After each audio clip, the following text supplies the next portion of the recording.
ये वो इंडियन डाकू है जिसने जंगल में रहते हुए पूरा इंडिया सर पे उठा रखा था। इंडियन एक्टर्स और पॉलिटिशियंस को किडनैप करना और लोगों को जान से मारना इसके लिए आम बात थी। यहाँ तक के 3 महीने तक एक इंडियन एक्टर को इसने किडनैप करके रखा, पर गवर्नमेंट इसका कुछ बिगाड़ नहीं सकी। इंडियन गवर्नमेंट ने उसको पकड़ने के लिए 200 करोड़ रुपए का खर्चा किया। एसटीएफ के नाम से एक पूरी अलग फोर्स बनाई गई सिर्फ उसको पकड़ने के लिए। आखिरकार सन 2002 में उसको एक इनकाउंटर में मार दिया गया। पर हैरानगी की बात यह है कि उसके मरने के बाद उसके गांव के लोग रातों रात करोड़पति बन गए। अब सवाल ये आता है कि आखिर कौन था ये शख्स और उसके मरने से गांव वाले कैसे अमीर बन गए। ये कहानी है इंडिया के मोस्ट वांटेड डाकू वीरप्पन की। वीरप्पन बचपन से ही अपने फैमिली के साथ जंगल में रहता था। उनका एक छोटा सा घर था जंगल में और वो बहुत खुश थे अपने जिंदगी से। 1968 के बाद फॉरेस्ट डिपार्टमेंट ने इनको तंग करना शुरू किया। वो इनसे कहते थे कि जंगल से बाहर अपना घर बनाओ और वीरप्पन की फैमिली मना करती थी जाने से। कई महीने तक ये चलता रहा। फॉरेस्ट ऑफिसर्स इनको तंग किया करते थे,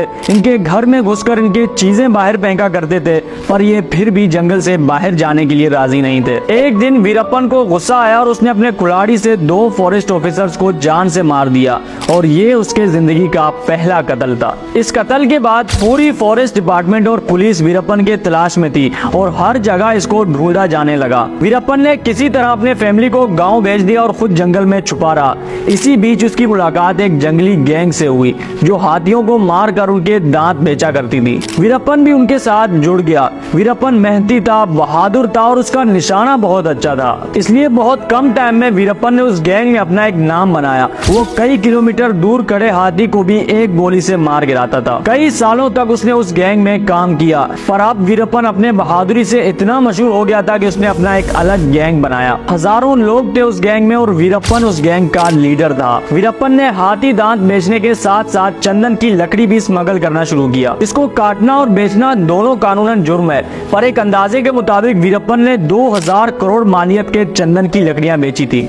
उसके अलावा उसने अमीर बिजनेसमैन और सेलिब्रिटीज को किडनैप करना शुरू किया। यहाँ तक के 3 महीने तक इंडिया के सुपरस्टार राजकुमार को उसने अपने पास किडनैप करके रखा और पैसे लेकर छोड़ दिया। वो इतना ताकतवर बन चुका था कि कोई भी उसके रास्ते की रुकावट बनता तो वीरप्पन उसको रातों रात गायब कर देता। अगर कोई पॉलिटिशियन या पुलिस डिपार्टमेंट का कोई बड़ा ऑफिसर वीरप्पन को पकड़ने की बात करता तो उसके घर पहुंचने से पहले वीरप्पन उसको मार देता या उसके बच्चों को किडनैप करके उसको डराता। इसलिए जंगल में रहते हुए उसने पूरे इंडिया में अपना एक दहशत बनाया हुआ था। बड़े बड़े पॉलिटिशियंस और पुलिस ऑफिसर्स उसके नाम से कांपते थे। पर अब गवर्नमेंट को समझ आ गया था कि अगर इसको नहीं रोका गया तो ये इंडिया के लिए एक बहुत बड़ा खतरा बन सकता है। इसलिए गवर्नमेंट ने एसटीएफ के नाम से एक पूरी अलग फोर्स बनाई और वीरप्पन को पकड़ने की प्लानिंग शुरू की। एसटीएफ, पुलिस और फॉरेस्ट डिपार्टमेंट को अच्छी तरह पता था कि उसको जंगल में पकड़ना नामुमकिन है, क्योंकि पहले भी बहुत बार वो कोशिश कर चुके थे और नाकाम हो गए थे। चाहे जितने भी पुलिस ऑफिसर जंगल में उसको पकड़ने जाते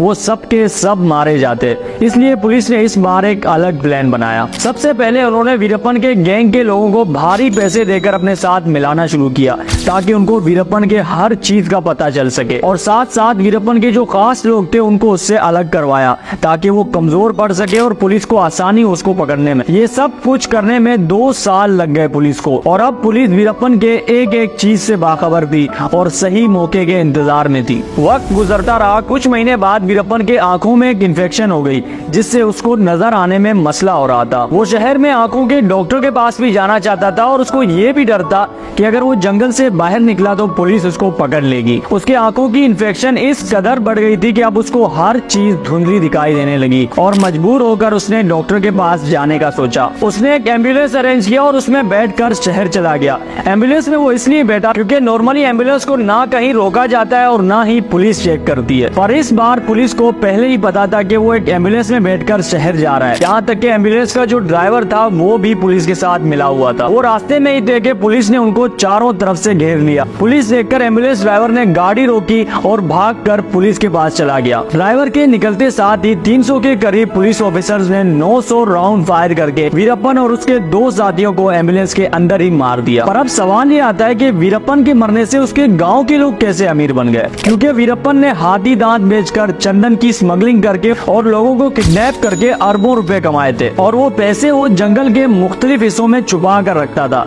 और जब वो मारा गया तो गांव के लोगों ने जंगल में खुदाई करके वो पैसे ढूंढना शुरू किया और गांव वालों को जंगल के मुख्तलिफ हिस्सों में पैसे मिले भी, जिससे वो रातों रात करोड़पति बन गए। ये थी हमारी आज की स्टोरी। आई होप आपको पसंद आई हो। मैं और आप मिलेंगे किसी एक नए वीडियो में, तब तक के लिए अपना बहुत सारा ख्याल रखें।